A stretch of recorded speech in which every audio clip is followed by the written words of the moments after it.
Hi friends, welcome to SRVK family vlogs. இத்தனை நாள் ஏன் வீடியோ போடலன்னா செல்லு வாங்கிட்டு வீடியோ போடலான்னு நினச்சேன். ஆனால் செல்லு வாங்கலை. சரி, எங்கள் வீட்டுக்காரங்க செல்லே வீடியோ போடலான்னு சொல்லிட்டு தான் எடுத்துக்கிட்டு இருக்கேன். இன்றைக்கி என்ன விலாக் பார்க்க போகிறீங்கன்னா, எங்கள் வீட்டுக்கிட்ட இருக்க கோயிலில் கம்பம் வர்றாங்க. அதுதான் வீடியோவில் பார்க்க போகிறீங்க. வாங்க பார்க்கலாம். கோயிலுக்கு போயிட்டு காட்டுறேன். இந்த வீடியோ என்னன்னு பார்த்தீங்கன்னா, கம்பம் போகிறதுக்கு முன்னாடி செவ்வாய்க்கிழமை அன்னைக்கு பூச்சாட்டுவாங்க. அதைத்தான் இந்த வீடியோவில் நான் ஆட் பண்ணியிருக்கிறேன். நான் கல்யாணம் பண்ணி வந்த புதுசில் பூச்சாட்டுதலுங்கிறதே எனக்கு புதுசாக இருந்துச்சு. ஏன்னா எங்கள் ஊரில் எப்படி பண்ணுவாங்கன்னா, பூச்செறிதல்னு சொல்லுவாங்க. அது எப்படி பண்ணுவாங்கன்னா, ஒவ்வொருத்தரும் அவங்கவுங்க வீட்டில் இருந்து தேவையான பூவெல்லாம் ஒரு தாம்பலத்தில் வச்சு எடுத்துக்கிட்டு ஒரு இடத்துல இருந்து மேலம் வச்சு கோயிலுக்கு கூட்டிகிட்டு போவாங்க. நாங்கள் கொண்டு போகிற பூவை வாங்கி சாமி மேலே போட்டு விடுவாங்க. இங்கே எப்படி பண்ணுறாங்கன்னா, ஒவ்வொருத்தரும் அவங்கவுங்க வீட்டில் இருந்து ராகி, கம்பு, சோளம், தென்னை, அரிசி, பருப்பு, கோதுமை இதெல்லாம் வறுத்து கொண்டு வராங்க. அதை சாமிக்கு போட்டு பூஜை பண்ணுறாங்க. அங்கே பாருங்கள், அந்த கம்பிக்கு இடையில தெரியுது பாருங்கள், குவியெல்லாம் கொட்டி வச்சுருக்காங்க. அதுதான் அந்த தானியம். அப்புறம் பூவை போட்டு பூஜை பண்ணுறாங்க. அதான் பூச்சாட்டுதல்னு சொல்கிறாங்க. பூச்சாட்டுதல் முடிஞ்சதுக்கப்புறம் அங்கே கொட்டி வச்சிருக்கிற பிரசாதத்தை எல்லாத்துக்கும் கொடுப்பாங்க.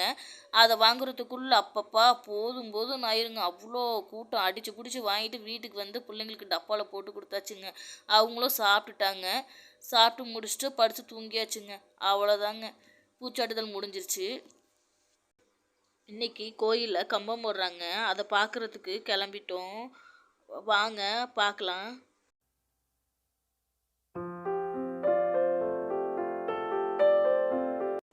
இப்போது கோயிலுக்கு வந்தாச்சுங்க.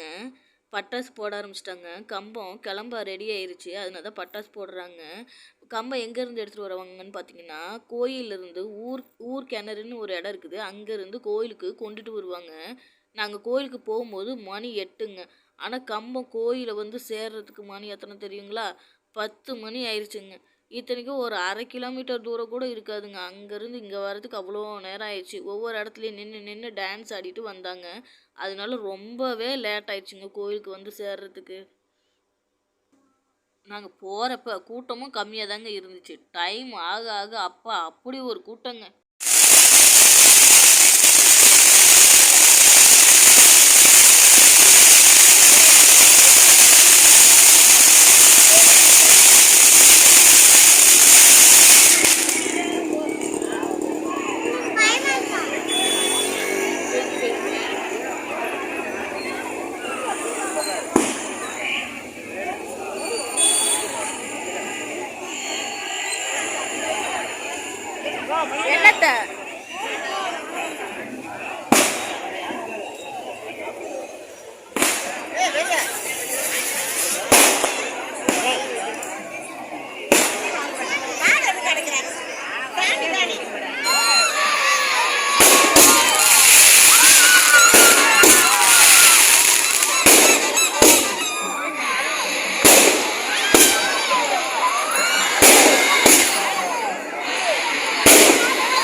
கம்பம் ஒரு வழியாக கோயிலுக்கு வந்துருச்சுங்க. அங்கங்கே நின்று ஆடிட்டு கோயிலுக்கு வரும்போது மணி 10ங்க. கோயிலை சுற்றி 3 சுற்று வந்துட்டு கம்பத்தை நட்டுட்டாங்க. அதை பார்த்துட்டு தான் வீட்டுக்கு போகணுன்னு சொல்லி 10 மணி வரைக்கும் கோயிலே இருந்து பார்த்துட்டு நல்லபடியாக சாமி கும்பிட்டு வீட்டுக்கு